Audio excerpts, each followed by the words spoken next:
So today I want to talk about geometric series. In particular, though, we start out with a series. Now, what is a series? A series is an infinite sum. So we see the series I have written here is a0 plus a1 plus a2 dot dot dot plus an, and it goes on to infinity. Now, how do we determine whether or not if we add infinitely many things that we're actually going to get a number? And the answer is we look at nth partial sums.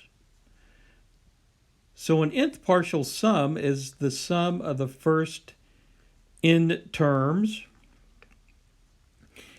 or n plus 1 terms in this case. And we're going to call that S sub n.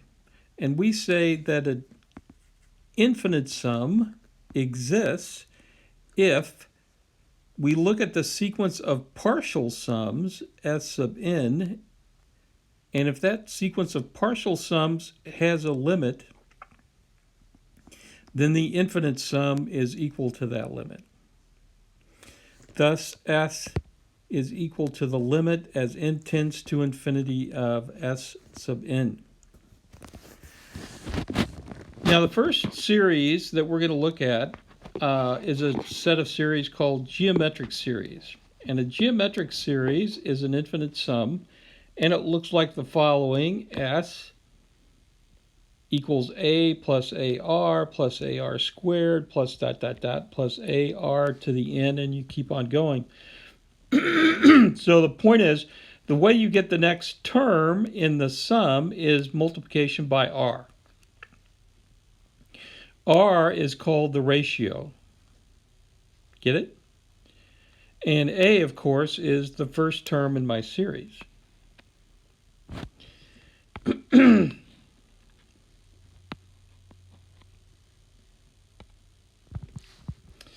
So, to determine whether or not a geometric series converges, what you do is you look at the nth partial sums. So I'm defining S sub n to be a plus ar plus dot dot dot plus ar to the n plus 1. And then you'll notice that if you multiply S sub n by r, that's the same as multiplying every term by r. And what you get is ar plus ar squared plus dot dot dot ar to the n. But that's no longer the last term. The last term is ar to the n plus 1. The whole point of this is to try to determine what the limit as n tends to infinity of S sub n looks like. So we have to solve for S sub n. So if I take S sub n and subtract r times S sub n, I notice everything in the middle cancels out, and what I end up with is just a minus a times r to the n plus 1.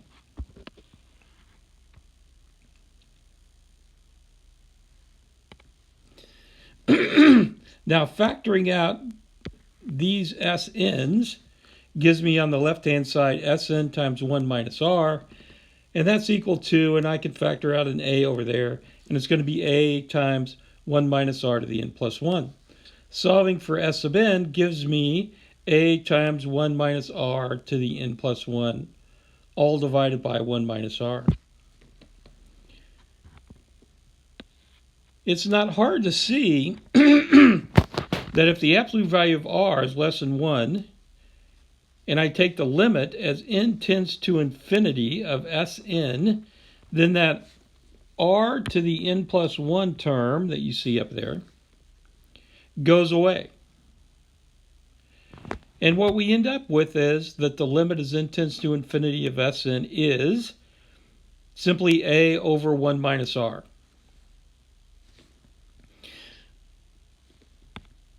Now, going back to the original series,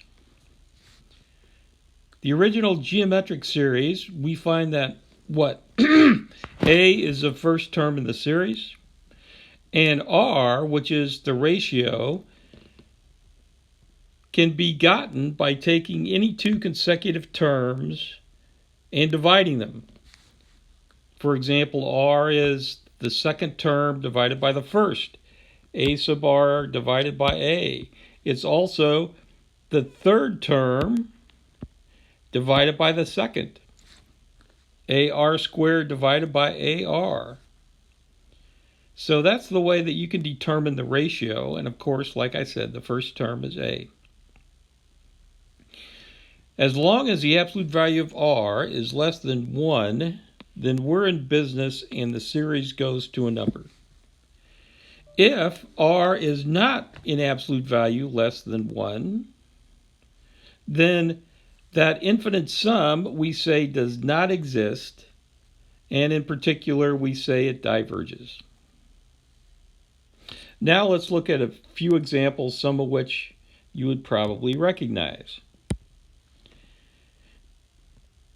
If you look at 0.3 repeating, you realize that you can write that as 3/10 plus 3 over 10 squared plus 3 over 10 cubed plus dot dot dot. Notice that I get the next term in my sum just by multiplying by 1/10. Thus R, the ratio for this geometric series, is 1/10. What's A? Well, A is the first term, and that's 3/10. So we see R is 1/10, A is 3/10, and we notice that R is less than 1. And what does that tell us? Well, that tells us, in fact,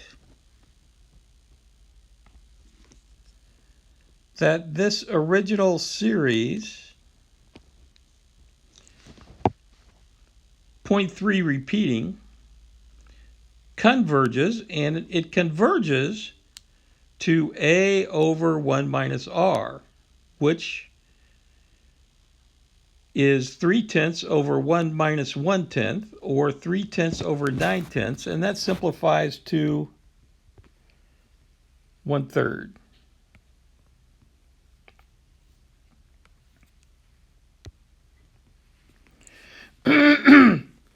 So we end up with a result that we already know, that 0.3 repeating is 1/3. Now let's go ahead and do a series that's not like anything we've seen before. So let's let S, our sum, be the summation, j running from 2 to infinity, of pi over 5 to the j.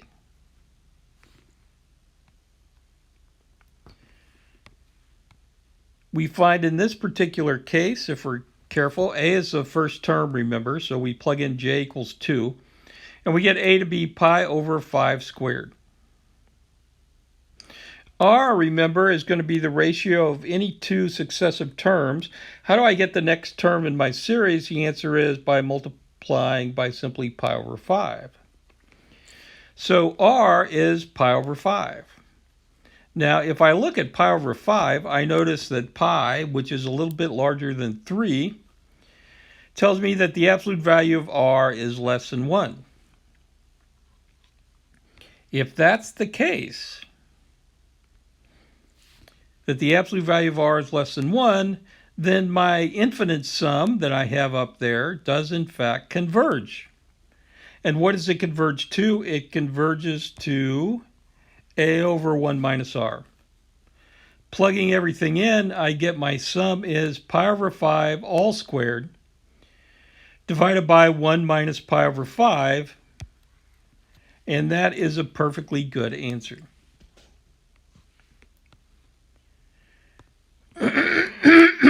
The final example that we're going to look at is S is the summation, j running from 1 to infinity, of 6 to the j plus 1 over 5 to the j. Now I'm going to have to do a little work on that to figure out what A is and what R is. The work I have to figure out is not too hard. I just factor out at 6 from the top. And I get a 6 to the j over 5 to the j, which I can rewrite as 6/5 to the j. So here I am. S is equal to 6 times 6/5 to the j. Now I have to figure out what A and R is. Well, A is the first term, and that's just going to be 6 times 6/5, or 36/5. R, remember, is the ratio of any two successive terms. It's also what I have to multiply the next term by to get the next thing in my sum, and it's not hard to see that R is 6/5. Well, in this case, since R is 6/5 and 6/5 is greater than 1, this geometric series does not converge because the absolute value of R is greater than 1. And if it doesn't converge, then we say it diverges. Now, what that means is we don't get a sum. If we keep adding up these terms infinitely many times, it just blows up. Well, that concludes our little lecture for today on geometric series.